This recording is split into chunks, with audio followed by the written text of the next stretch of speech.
My name's Tristan. I'm the Clinical Excellence Lead for the physio team at Keogh.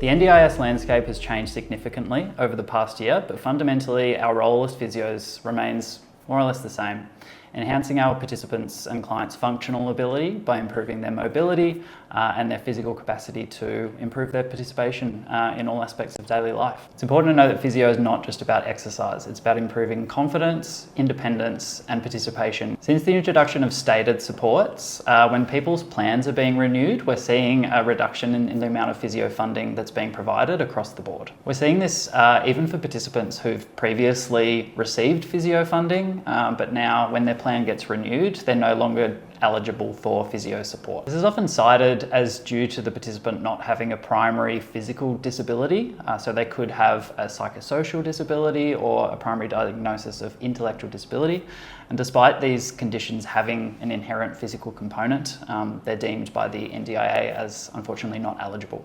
Therapy alliances across Australia, including the Australian Physiotherapy Association, continue to advocate for the inherent and important role that physios play within the disability sector.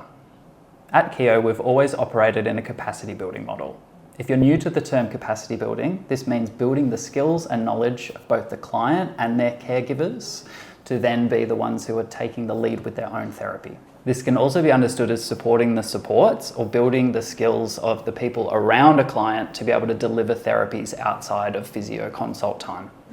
With the recent changes in the NDIS and funding often being limited, we therefore need to make it our #1 priority to be delivering capacity building in every therapy session.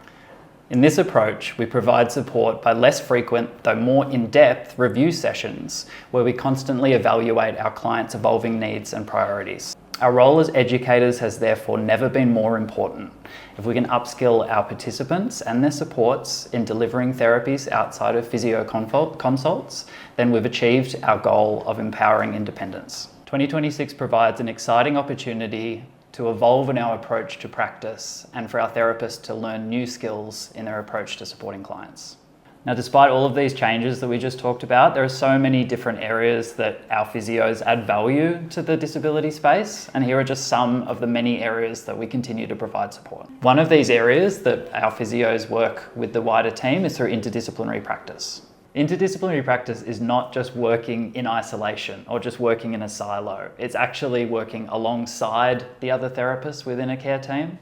So I share a few of my clients with other disciplines that can be OT and speech and PBS, and we're all working towards the same aims for the client. So that's what we're trying to do, is achieve the same goals, but with different approaches. So some of the ways that this might look in practice, it could be our physios liaising with speechies within the team around what the most optimal communication strategies to use are with a participant. Some of our participants we work with might be non-speaking or non-verbal, and therefore we want to get the strategies from our speech pathologists to know how we can best convey our instructions and our education to our clients so our message is best understood. Another way is completing some complex seating assessments alongside OTs and liaising with the assistive technology specialists within the team in order to prescribe equipment for our clients. Physios bring a special knowledge around the body, including joints, muscles, posture, and OTs have that special knowledge of how that translates to someone's occupation and vocation and how they'll be using that equipment to get the best outcome.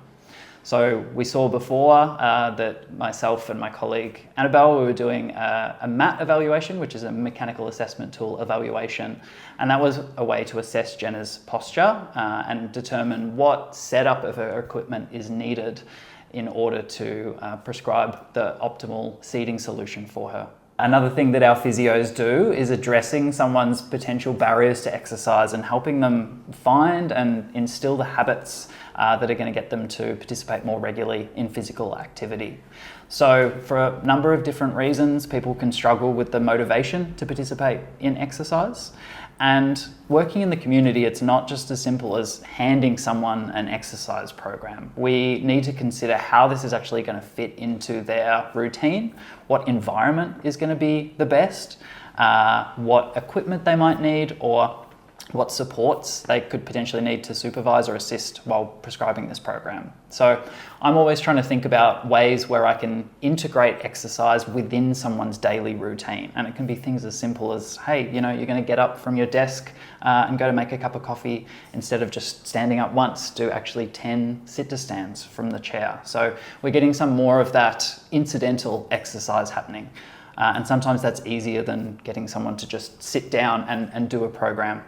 So thinking about, we're operating within this person's environment, so how can we fit into their life rather than just handing them something to complete.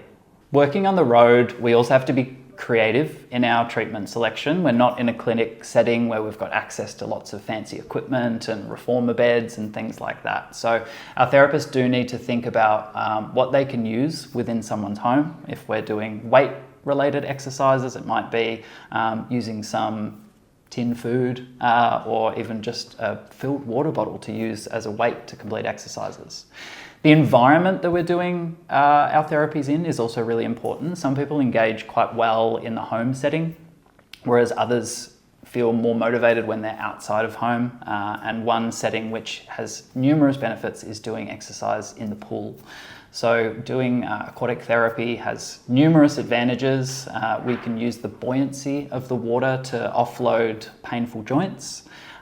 The hydrostatic pressure of the water can help with edema resolution, and just the nice warm water of the pool environment combined with perhaps some supported floating can help with muscle relaxation. We can't forget also just the social aspect of being out, exercising with others, and being in a setting that's more conducive to engagement in therapy. So I personally love conducting sessions in the water. Within the physio team, we've also got some therapists with some specialty knowledge in particular areas. Maybe they've done some additional training in some particular area of interest. So we've got therapists in the team who are specialised in neurological physiotherapy, women's health and pelvic floor physio. Myself, I've got some special experience in hand therapy, and part of my role is doing hand therapy on the road. Now, a few people might be asking, how do we conduct hand therapy and splinting when we're on the road? Well, here we've got some elements of our portable splinting kit, which I wanted to take you through. So of course, we've got our thermoplastic of different gauges. We've got our Velcro strapping. We've got some soft padding for the inner liner of the splint here. Of course, we've got our heat gun and our spatula here. Most important aspect, people might ask, how do we use a splint pan if we're not in a clinic setting? Well, this is a little bit of a hack. We've got one of these portable electric fry pans here. So what we'll do is we'll measure up our thermoplastic to size and take it with the measurements for the participant, and then we'll dunk the thermoplastic into the electric fry pan to heat it up so we can get that proper molding for the client. So hopefully from exploring some of these areas, you can see some of the areas, not all, but some where physios add value within the NDIS and disability space. The NDIS and aged care environments are constantly evolving, but our commitment to delivering high quality care hasn't.